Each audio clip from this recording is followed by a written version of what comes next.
शिक्षा का अधिकार है कि 6 से 14 साल के बच्चे को शिक्षा अनिवार्य है।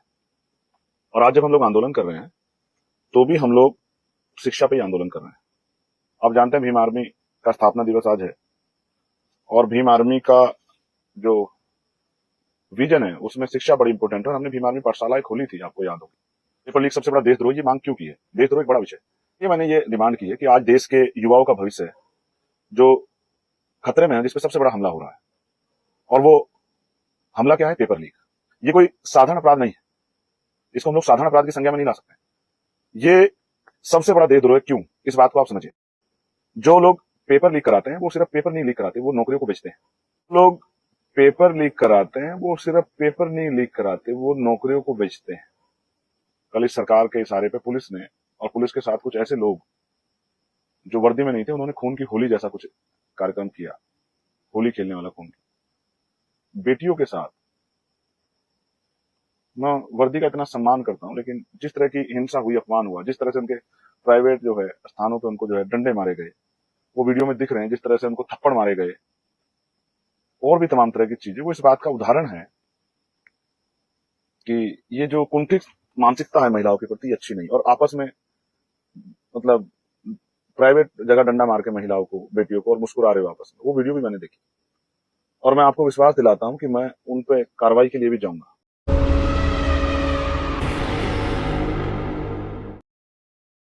तो जय भीम,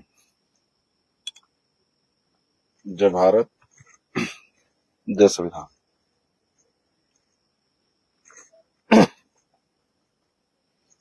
आशा करता हूं कि आप सब अच्छे होंगे और मेरी आवाज आपको आ रही होगी।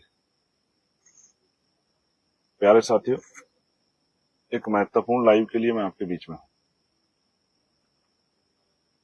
और वो जो महत्वपूर्ण लाइव है, वो लाइव मैं उस स्थान से कर रहा हूं जहां ऊपर एक शानदार, आप देखेंगे तो बाबा साहब अम्बेडकर की स्टैचू आपको दिखाई देगी। देखिए, संविधान बनाने वाले की स्टैचू के नीचे बैठ के संविधान बचाने की लड़ाई हम लोग लड़ रहे हैं। ये बड़ी महत्वपूर्ण जगह है, देश की संसद है।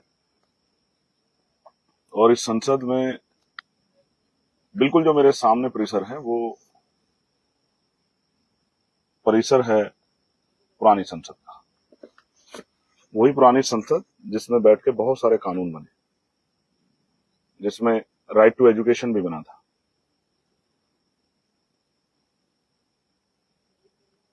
शिक्षा का अधिकार, जो कहता है कि 6 से 14 साल के बच्चे को शिक्षा अनिवार्य है। और आज जब हम लोग आंदोलन कर रहे हैं तो भी हम लोग शिक्षा पे ही आंदोलन कर रहे हैं।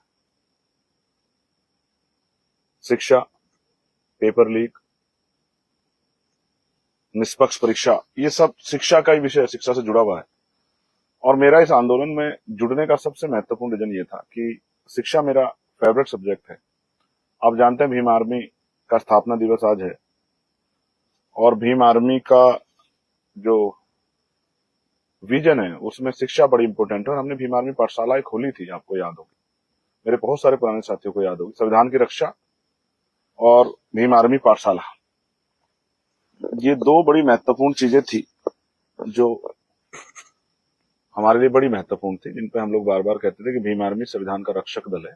और हम लोग बुनियादी शिक्षा को, प्राइमरी शिक्षा को मजबूत करेंगे, इसलिए अपने पाठशालाएं खोली थी। तो मैं अब महत्वपूर्ण लाइव की तरफ आगे बढ़ते हुए जो सीनियर साथी, क्योंकि आज स्थापना दिवस है, मैं उनको पुनः बधाई देता हूँ, मंगल कामनाएं भी करता हूँ उनके लिए। और अपने इस महान संगठन के लिए प्रार्थना करता हूँ महापुरुषों से, कुदरत से, कि ये दुनिया का सबसे शक्तिशाली सामाजिक संगठन बने और लोगों को जागरूक करने में और उनके दुख तकलीफें कम करने में, उनको न्याय दिलाने में, उनको जागरूक करने में बड़ा योगदान है। और ऐसे भीम आर्मी भारत एकता मिशन सदियों सदियों अमर हो जाए, इसमें काम करने वाले लोगों का सम्मान दिन रात बढ़े और वो तरक्की करें, सारे परिवार।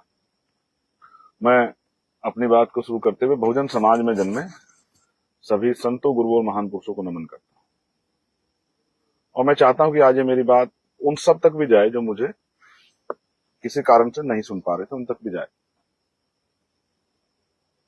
मेरी इच्छा है कि उन तक ये बात पहुंचे और वो इस बात को सुने कि बेसिक रीजन वो जो अन्याय हुआ वो तो है ही, लेकिन मैं किस तरह देखता हूं इस पूरे उसको। मैंने इस पे कुछ काफी रिसर्च किया। आज आंदोलन में रहते और कोई काम तो था नहीं, तो बहुत सारा पढ़ा और मैंने जो लिखा, जो उस तरह से बनाया, उसके बावजूद मैं कह सकता हूँ कि आपको आज जब मुझे आप सुनोगे तो शायद आपको समझ आएगा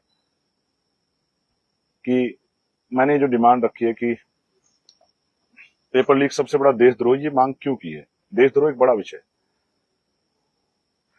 तो इसलिए मैंने ये डिमांड की है कि आज देश के युवाओं का भविष्य जो खतरे में है, जिसपे सबसे बड़ा हमला हो रहा है, और वो हमला क्या है, पेपर लीक।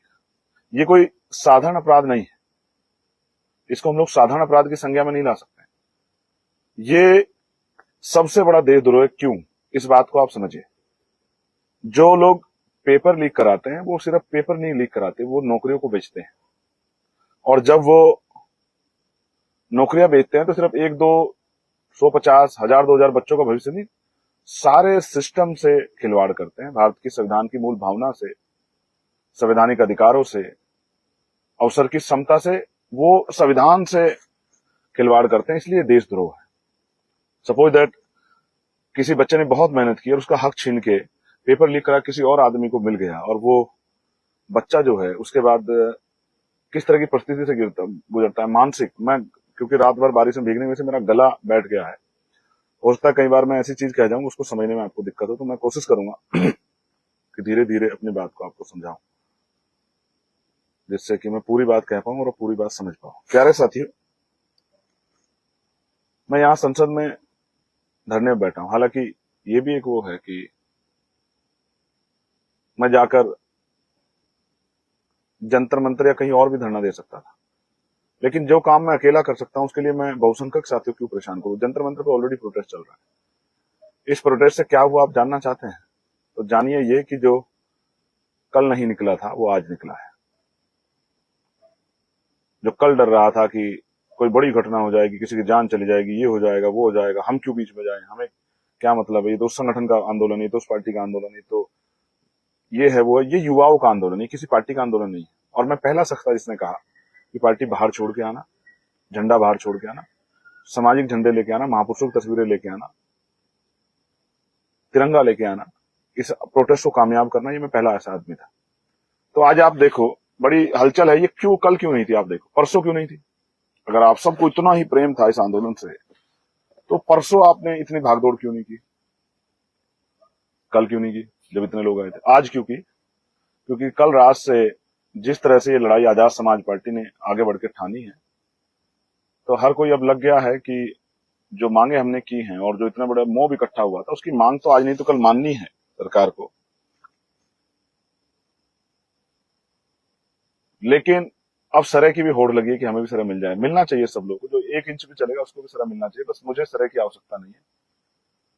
मैं उन बच्चों की, अब भी मेरी आंखों में वो दर्द घूम रहा है जब उनके सर फटे, वो फटे सर से मेरी तरफ दौड़े कि भैया लाठीचार्ज हो गया, खून टपक रहा था। कल इस सरकार के इशारे पे पुलिस ने, और पुलिस के साथ कुछ ऐसे लोग जो वर्दी में नहीं थे, उन्होंने खून की होली जैसा कुछ कार्यक्रम किया, होली खेलने वाला खून की। और मुझे तकलीफ है, जो वीडियो मैंने आज पोस्ट भी की है, जिस तरह से बेटियों के साथ, मैं वर्दी का इतना सम्मान करता हूं, लेकिन जिस तरह की हिंसा हुई, अपमान हुआ, जिस तरह से उनके प्राइवेट जो है स्थानों पे उनको जो है डंडे मारे गए, वो वीडियो में दिख रहे हैं। जिस तरह से उनको थप्पड़ मारे गए और भी तमाम तरह की चीजें, वो इस बात का उदाहरण है कि ये जो कुंठित मानसिकता है महिलाओं के प्रति, अच्छी नहीं। और आपस में मतलब प्राइवेट जगह डंडा मार के महिलाओं को, बेटियों को, और मुस्कुरा रहे हो आपस में, वो वीडियो भी मैंने देखी।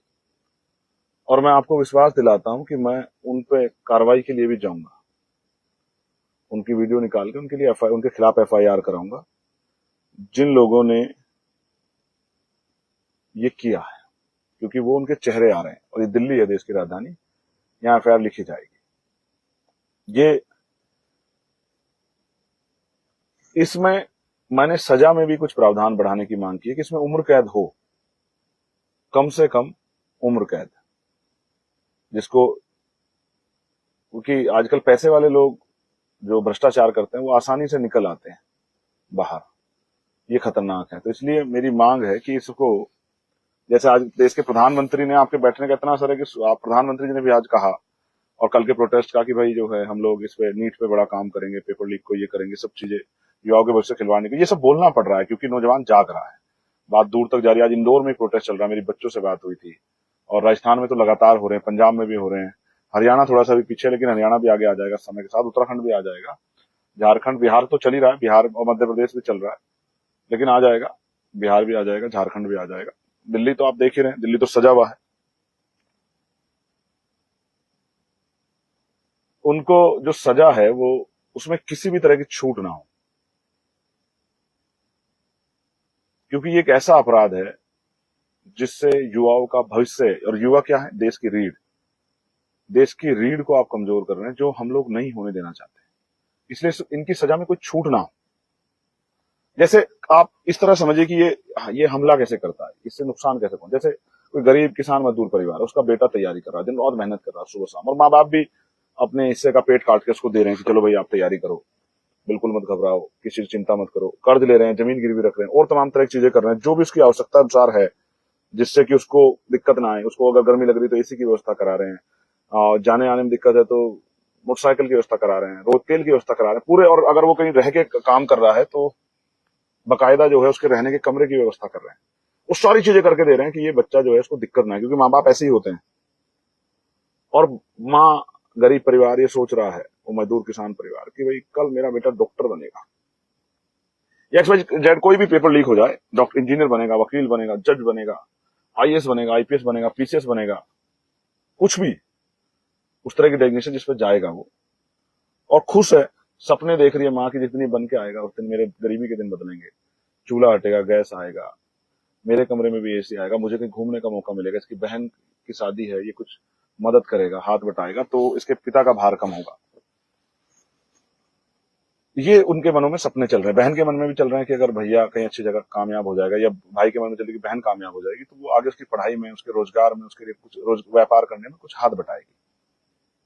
तो एक दूसरे से सपने कनेक्ट है। पिता के मन में भी सपने हैं कि मैंने पूरी जिंदगी मेहनत करते करते काट दी, अगर मेरा बच्चा कामयाब हो जाएगा तो मैं भी अब इस शरीर को जो थक गया, बूढ़ा हो चला है, तो भाई मैं भी अब आराम करूंगा थोड़ा सा, और तीर्थ तीर्थ जाऊंगा घूमने, कहीं रिश्तेदारी में समय दूंगा, या कुछ घूमूंगा फिरूंगा, मतलब जीवन के कुछ अच्छा समय बिताऊंगा। और अचानक से पता लगता है एक दिन आपको कि पेपर लीक हो गया है। अब वो जो सारा सपना, उस बच्चे का भी सपने होते हैं, कई बार प्रेम विवाह के सपने होते हैं, कई बार और बहुत सारे सपने होते हैं, कई बार अच्छी जिंदगी जीने के सपने होते हैं, कई बार गाड़ी और तमाम तरह की चीजें लेने के, अच्छा घर बनाने के सपने होते हैं, बहुत सपने होते हैं, और सपने से आगे भी सपने होते हैं। वो सारे सपने खत्म, वो सारी मेहनत बेकार, और मायूसी छा जाती है पूरे परिवार के ऊपर। और वो बच्चा जिसने हो सकता है पिछले कुछ दिनों पेपर की वजह से सो के भी ना देखा हो, परिवार ने किस तरह कष्ट सहे हो, अब वो टूट गया है बिल्कुल कि भाई ये तो गलत हो गया, बहुत अच्छा पेपर हो गया था, ये बहुत अच्छी तैयारी थी, अब दोबारा मुझसे नहीं होगा, इतनी रातें नहीं जाग सकता मैं एक साथ, इतनी मेहनत नहीं कर सकता, वो टूट गया है। और ये दर्द एक परिवार का नहीं है, ये लाखों करोड़ों परिवार का दर्द है जो मैं आपसे बयां कर रहा हूं। जैसे खाली नीट के एग्जाम को देख लेंगे तो 40 लाख बच्चे, इसलिए ये बात मैं आपके सामने रख रहा हूं कि हम जो, ये जो सुसाइड हुए हैं 21-22 जो सुसाइड हुए, कैसे हुए सुसाइड, क्या कारण हुआ? क्योंकि उन बच्चों में निराशा आ गई थी, आशा नहीं बन पा रही थी, लग रहा है कोई दूसरा अटेम्प्ट है, कोई तीसरा अटेम्प्ट, नहीं भाई अब नहीं करूंगा, अब नहीं हो पाएगा, गलत हो गया भाई, अब नहीं मेहनत कर सकता, ये तो हर बार का काम है, 24 में लीक हो गया, 26 में लीक हो गया। इसलिए मैं बार बार कह रहा हूं कि इसके जिम्मेदार शिक्षा मंत्री,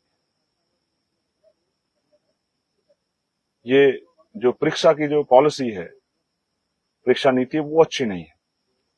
मैं चाहता हूं धर्मेंद्र प्रधान इस्तीफा दे, मगर सिर्फ धर्मेंद्र प्रधान इस्तीफा ना दे, उनके साथ साथ सरकार एक अच्छी परीक्षा नीति बनाए कि हमें वायु सेना का सहारा न लेना पड़े और हमारा पेपर लीक ना हो, बच्चों का भविष्य बर्बाद ना हो। ये लड़ाई साथियों नौकरी की लड़ाई नहीं है सिर्फ, ये न्याय की लड़ाई, इसलिए मैं इस लड़ाई के साथ खड़ा हूं। और आपको याद है जो बच्चे वहां रहे होंगे, मैंने उन पर बहुत गुस्सा किया था, लेकिन उनको आज मेरी बात याद आई क्योंकि वो उन बच्चों में नहीं थे या उन पीड़ाओं से बच गए होंगे जिस पीड़ा का सामना कई बच्चों को निर्दोष होते हुए करना पड़ा। सरों पे लाठियां पड़ी, सर फूट गए, टांगे टूट गई, हाथ टूट गए, कपड़े फट गए, अपमान हुआ है, और इस तरह के गलत जगह गलत तरीके से डंडे जो हैं मारे गए हैं, कीले लगे हुए डंडे। वो जब घर जाएंगे तब उनको एहसास होगा कि वो रुकना नहीं चाहते थे कि हमें मार्च करना है। और मैं देख रहा था आगे पूरा पैक है, और मैं उनसे हाथ जोड़ के अपील कर रहा था कि बैठ जाओ बच्चों। लाठी, उनको लाठी लगी हुई थी, मुझसे कह रहे भैया पीट दिया पीट दिया, चोट भी दिखा रहे, खून भी दिखा रहे। तो मैं उनसे कह रहा कि आप घर से चले हो ना तय करके कि हमें लड़ाई लड़नी है, हमें अधिकार लेना है, हमें इस्तीफा चाहिए शिक्षा मंत्री का, हम उन परिवारों के लिए मुआवजे की मांग करनी है। तो ये सोच के आए, तो ये भी तय करके आए लाठी लगेगी। तो अपनी व्यक्तिगत लड़ाई मत लड़ो, व्यक्तिगत लड़ाई लड़ो क्या करोगे, पुलिस से आमना सामना करोगे, कानूनी कार्रवाई कर सकते हैं, आमना सामना नहीं कर सकते। दूसरा, अगर हम आमना सामना करेंगे तो हमें गोली भी मारना आसान हो जाएगा। इसलिए मैंने कितनी बहनों को डांटा, कितने भाइयों को डांटा।